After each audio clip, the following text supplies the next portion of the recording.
Hello' student, আজি মই ধাতু আৰু অধাতুৰ তোমালোকৰ ধাতুৱে পানীৰ লগত বিক্ৰিয়া কৰিলে কি হয় এইটো পঢ়াম। ভালকৈ শুনি ল'বা, বুজি ল'বা। কিবা প্ৰশ্ন থাকিলে তোমালোকে কমেণ্টত কৰিব পাৰা। কমেণ্ট কৰিলে মই ৰিপ্লাই কৰিম। ইয়াতে চাবা, ধাতুৱে পানীৰ লগত বিক্ৰিয়া কৰি ধাতৱ অক্সাইড আৰু হাইড্ৰজেন গেছ উৎপন্ন কৰে। ধাতুৱে তেনেহ'লে পানীৰ লগত বিক্ৰিয়া কৰি কি উৎপন্ন কৰিব? ধাতৱ অক্সাইড আৰু হাইড্ৰজেন গেছ। পানীত দ্ৰৱণীয় ধাতৱ অক্সাইডবোৰ পানীত দ্ৰৱীভূত হৈ ধাতুৰ হাইড্ৰক্সাইড উৎপন্ন কৰে। অৱশ্যে সকলো ধাতুৱে পানীৰ লগত বিক্ৰিয়া নকৰে, কিছু ধাতুৱেহে পানীৰ লগত বিক্ৰিয়া কৰে। ইয়াতে ধুনীয়াকৈ দিয়া আছে ধাতু আৰু পানী, ধাতৱ অক্সাইড লগতে হাইড্ৰজেন গেছ। ধাতৱ অক্সাইডবোৰ আকৌ পানীৰ লগত বিক্ৰিয়া কৰি কি হয়? ধাতুৰ হাইড্ৰক্সাইড। ছ'ডিয়াম আৰু পটাছিয়াম ধাতুৱে ঠাণ্ডা পানীৰ লগত প্ৰবল বেগে বিক্ৰিয়া কৰে। ছ'ডিয়াম পটাছিয়ামৰ ক্ষেত্ৰত বিক্ৰিয়াটো ইমান বেছি প্ৰবল যে তাতে তাপবৰ্জি খুব তাপ উৎপন্ন হয়, যে উৎপন্ন হোৱা হাইড্ৰজেন গেছ নিমিষতে কি হয়? জ্বলি উঠে। তাতে কি হ'ব? ঠাণ্ডা পানীৰ লগতে ছ'ডিয়াম আৰু পটাছিয়াম, আমি জানো ছ'ডিয়াম আৰু পটাছিয়াম খুব সক্ৰিয় ধাতু। ইহঁত ঠাণ্ডা পানীৰ লগতো খুব প্ৰবলভাৱে বিক্ৰিয়া কৰে আৰু উৎপন্ন হোৱা হাইড্ৰজেন গেছটো কি হয়? নিমিষতে জ্বলি উঠে। ইয়াতে দিছে দুটা উদাহৰণ ধুনীয়াকৈ। তাৰপিছত পানীৰ লগত কেলছিয়াম বিক্ৰিয়া কম প্ৰবল। পানীৰ লগত কেলছিয়াম ধাতুটো কি হয়? পানীৰ লগত বিক্ৰিয়াটো প্ৰবলটো যেনেকৈ ছ'ডিয়াম আৰু পটাছিয়ামৰ ক্ষেত্ৰত খুব প্ৰবলভাৱে কৰিছে, ইয়াতে কমকৈ কৰে। বিক্ৰিয়াত উৎপন্ন হোৱা তাপ হাইড্ৰজেন গেছ জ্বলি উঠিবৰ বাবে পৰ্যাপ্ত নহয়। ইয়াতে হাইড্ৰজেন গেছটো জ্বলি নুঠে। এই ক্ষেত্ৰত ইয়াতে উদাহৰণটো দিছে, ইয়াতে ৰাসায়নিক সমীকৰণটো দিছে। কেলছিয়াম ধাতু পানীত উপঙিবলৈ লয়। কিহৰ কাৰণে উপঙিবলৈ লয়? কিয়নো উৎপন্ন হোৱা হাইড্ৰজেন গেছ ধাতুৰ পৃষ্ঠৰ তলত লাগি ধৰে। একেদৰে মেগনেছিয়াম ধাতু ঠাণ্ডা পানীৰ লগত বিক্ৰিয়া নকৰে, কেলছিয়ামে কৰে, কিন্তু ইয়াতে হাইড্ৰজেন গেছ ধাতুৰ পৃষ্ঠৰ তলত লাগি ধৰে। ইয়াতে ছ'ডিয়াম আৰু পটাছিয়াম কি হয়? প্ৰবল তাপ উৎপন্ন কৰে, লগতে হাইড্ৰজেন গেছ থকাত নিমিষতে জ্বলি উঠে। কিন্তু মেগনেছিয়ামে ঠাণ্ডা পানীৰ লগত বিক্ৰিয়া নকৰে। ই কি কৰে? মেগনেছিয়াম ধাতু গৰম পানীৰ লগত বিক্ৰিয়া কৰে। মেগনেছিয়াম হাইড্ৰক্সাইড আৰু হাইড্ৰজেন গেছ উৎপন্ন কৰে। আমি তেনেহ'লে কি পালোঁ? বেছিভাগে ধাতুৱে যদি পানীৰ লগত বিক্ৰিয়া কৰে, কিছুমানে কি গৰম পানীৰ লগত বিক্ৰিয়া কৰে, কিছুমান ঠাণ্ডা পানীৰ লগত বিক্ৰিয়া কৰে। এইটো মেগনেছিয়াম ধাতুৱে ঠাণ্ডা পানীৰ লগত বিক্ৰিয়া নকৰে, ই গৰম পানীৰ লগতহে বিক্ৰিয়া কৰে। মেগনেছিয়াম হাইড্ৰক্সাইড আৰু হাইড্ৰজেন গেছ উৎপন্ন কৰে। মেগনেছিয়ামৰ পৃষ্ঠতলত হাইড্ৰজেন গেছ লাগি ধৰে বাবে ই উপঙিব ধৰে। তেনে মেগনেছিয়ামটো উপঙি ধৰে আৰু হাইড্ৰজেন গেছটো কি হয়? লাগি ধৰে, পৃষ্ঠভাগত লাগি ধৰে।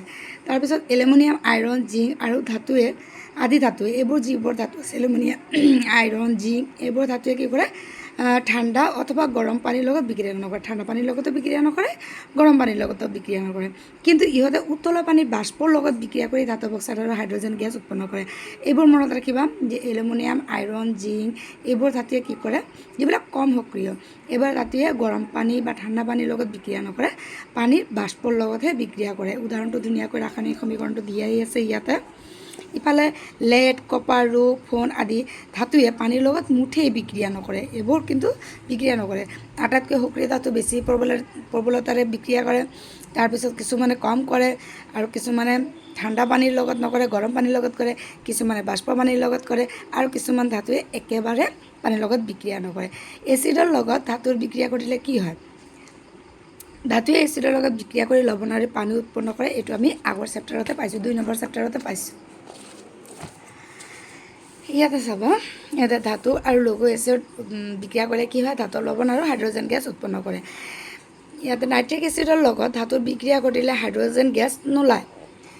এইটো কিন্তু হাইড্ৰজেন গেছ নোলায়, কাৰণ কি হয়? নাইট্ৰিক এচিডে এবিধ জাৰক পদাৰ্থ, ই উৎপন্ন হোৱা হাইড্ৰজেন গেছক পানীলৈ জাৰিত কৰে আৰু নিজে কি হয়? নাইট্ৰজেনৰ যিকোনো এটা অক্সাইড, নাইট্ৰজেন ট্ৰাই অক্সাইড বিজাৰিত হয়। কিন্তু মেগনেছিয়াম আৰু মেংগানিজে অতি লঘু নাইট্ৰিক এচিডৰ লগত বিক্ৰিয়া কৰি হাইড্ৰজেন গেছ উৎপন্ন কৰে। তেনেহ'লে ইয়াতে নাইট্ৰিক এচিড আৰু লঘু হাইড্ৰক্লৰিক এচিডৰ বিষয়ে কৈছে। ইয়াৰ কাৰ্যকলাপ 3.1 বুৰবুনিৰ গতিবেগ হিচাপে দিছে। মেগনেছিয়ামত বেছি ওলায়, তাৰপিছত এলুমিনিয়াম, তাৰপিছত জিংক, তাৰপিছত আইৰণৰ। অৰ্থাৎ কপাৰে কিন্তু লঘু হাইড্ৰক্লৰিক এচিডৰ লগত বিক্ৰিয়া নকৰে। মনত ৰাখিবা, কপাৰে HCl লগত বিক্ৰিয়া নকৰে। তাৰপিছৰখিনি অম্লৰাজ। তোমালোকে নিশ্চয় এইটো বিষয়ে আগতো শুনিছা হয়তো।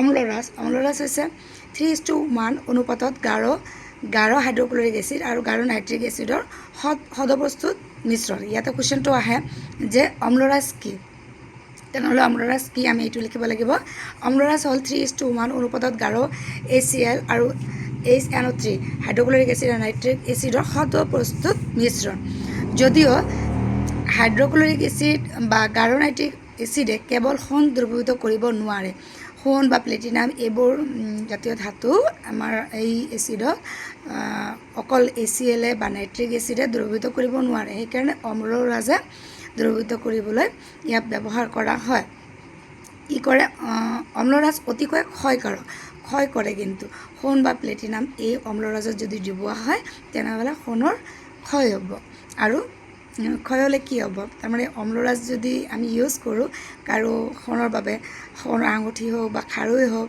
তাৰ পৰা এই অম্লৰাজত সোণটো ডুবাই দিয়াৰ লগে লগে তাৰ পৰা কিছু কি হ'ব সোণবিলাক কি হ'ব সেই অম্লৰাজত আহি পৰিব কিছু সংখ্যক সোণটো দ্ৰৱীভূত কৰে মানে সোণখিনি ইয়াৰ অম্লৰাজতে দ্ৰৱীভূত হ'ব ইয়াতে তোমালোকৰ এইখিনিলৈকে আজি বুজালোঁ নেক্সটত ধাতুৱে আন ধাতৱ দ্ৰৱণৰ লগত কেনেকৈ বিক্ৰিয়া কৰে এইটোৰ বিষয়ে পঢ়াম তোমালোকে চেনেলটো ছাবস্ক্ৰাইব কৰি ৰাখিবা আৰু ভিডিঅ'টো ভাল লাগিলে লাইক কমেণ্ট শ্বেয়াৰ কৰিবা আৰু কিবা প্ৰশ্ন থাকিলে তোমালোকৰ যদি ইয়াতে কিবা প্ৰশ্ন থাকে প্ৰশ্নটো তোমালোকে কমেণ্টত কৰিব পাৰা মই ৰিপ্লাই দিম থেংক ইউ